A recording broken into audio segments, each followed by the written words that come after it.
திருவாசகத்துக்கு உருகாதார் ஒரு வாசகத்துக்கும் உருகார். ஓம் நம சிவாய. இன்னைக்கு பதிவுல திருவாசகம் சுட்டறுத்தல் பாடலோட பொருள் விளக்கத்தை பத்தி தான் பார்க்க போறோம். இந்த பாடல்ல மாணிக்க வாசகர் நான் யாருக்கும் அடிமை இல்லை, எதுக்கும் பயப்பட போறதும் இல்லை அப்படின்னு பாடியிருப்பாரு. நம்ம சிவபெருமான் தேவர்களின் தலைவனான இந்திரனால கூட அறிந்து கொள்ள முடியாத தேவதேவன். நம்ம சிவபெருமான் இந்த உலகத்தையே படைச்சு அதை காத்து அழித்து விளையாடுற மும்மூர்த்திகளோட அருமையான தலைவன். அவர்தான் எல்லாத்துக்கும் மூலப்பொருள். நம்ம சிவபெருமான் உமாதேவிக்கு தன்னோட இடபாகத்தையே தந்தவன். இப்படி எல்லாருக்கும் அரசனாயிருக்கிற சிவபெருமான் இழி பிறவியாகிய என்னையும் ஆட்கொண்டான். அதனால இனி நான் அவனை தவிர வேற யாருக்கும் அடிமை இல்லை, எதை கண்டும் இனி அஞ்சப்போவதும் இல்லை. அவனோட அடியார் கூட்டத்தோட நானும் சேர்ந்துட்டதுனால இனி நான் பேரின்ப வெள்ளத்துல நீச்சல் அடிச்சு மகிழ போறேன் அப்படின்னு பாடியிருக்காரு.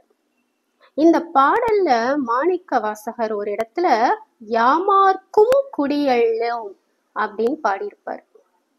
அப்படின்னா இனி யாருக்கும் நான் அடிமை இல்லை அப்படின்னு நெஞ்ச நிமித்தி பேசியிருப்பார்.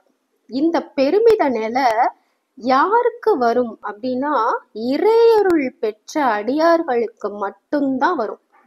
அந்த நிலை நம்ம மாணிக்க வாசகருக்கும் வந்துருச்சு அப்படிங்கிறத இந்த பாடல் மூலமா நம்ம தெரிஞ்சுக்கலாம். அதே மாதிரி திருநாவுக்கரசர் சூளை நோயால, அது ஒரு வயிற்று வலி, சூளை நோயால ரொம்ப அவதிப்படுவார். ஆற்றேன் அடியேன் அப்படின்னு திருவதிகையில பாடுவார். ஆற்றேன் அடியேன் அப்படின்னா என்னால இந்த வயிற்று வலியை தாங்க முடியல அப்படின்னு அர்த்தம். இறைவனோட அருள் பெற்றதுக்கு அப்புறம் அதே திருவதிகளை பாடியிருப்பாரு. நாமார்க்கும் குடியெல்லோம் நமனை என்றோம் அப்படின்னு பாடியிருப்பாரு. நான் யாருக்கும் அடிமை இல்லை, யமனுக்கும் பயப்பட மாட்டேன் அப்படின்னு அர்த்தம். இறையருள் பெற்ற சிவனடியார்கள் வேற யாருக்கும் அடிமையா இருக்க மாட்டாங்க. இதத்தான் மாணிக்க வாசகரும் தன்னோட பாடல்ல பாடியிருக்காரு. தேவர்க்கோ அறியாத தேவதேவன் செலும் பொழில்கள் பயந்து காத்து அழிக்கும் மற்றை மூவர்கோனாய் நின்ற முதல்வன் மூர்த்தி மூதாதை மாதாளும் பாகத்து எந்த யாவர்கோன் என்னையும் வந்து ஆட்கொண்டான். யாமார்க்கும் குடியெல்லோம் யாதும் அஞ்சோம் மேவினோம் அவன் அடியார் அடியாரோடு மென்மேலும் குடைந்தாடி ஆடுவோமே அப்படின்னு அவ்வளவு அழகா பாடியிருப்பார். நாளை அடுத்த பதிவில் பார்ப்போம். ஓம் நம சிவாய.